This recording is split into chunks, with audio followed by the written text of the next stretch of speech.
আমি অন্তর্বর্তীকালীন সরকারের সাফল্য চাই, বারবার বলছি, আমরাই তাদেরকে বসিয়েছি।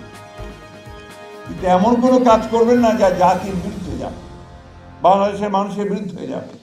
এমন কোনো কাজ করবেন না যেটা বাংলাদেশের মানুষের জন্য উপযোগী হবে না।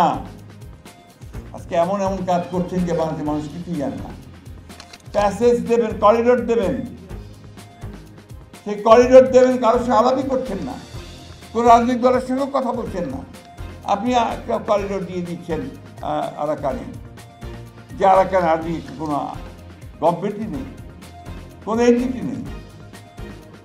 যদি দেওয়ার প্রয়োজন হয় 100 বার দেব, মানবতাকে যে সাহায্য করতে হয় সাহায্য করব, কিন্তু আপনি তো দেশের জনগণকে নিয়ে সেটা করবেন, রাজনৈতিক দলগুলোর সঙ্গে আলোচনা করে করবেন। কোনো আলোচনা করা হয় না।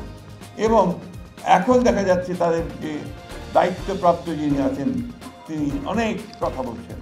তার মধ্যে একটা কথা গতকাল বলেছেন যে সে যেই থাক ইসের পাশে, বর্ডারের পাশে, তার সঙ্গে আমাদের আলোচনা করতে হবে। তার সঙ্গে আলোচনা করতে পারেন, আর দেশের মানুষের জনগণের সঙ্গে আলোচনা করতে পারেন না? আলোচনাটা করেন। আমরা তো দেশের স্বার্থে, স্বাধীনতার স্বার্থে, গণতন্ত্রের স্বার্থে, স্বাধীনতা রক্ষার স্বার্থে আমরা কখনোই তো বাধা নয়, বরং যে আমরা সামনে এসে দাঁড়াবো। প্রাণ তো আমরাই নেই, লড়াই তো আমরাই করি। তো সেই জায়গায় অনুরোধ করব, দয়া করে বাংলাদেশের মানুষকে আন্ডারস্টিমেট করবেন না।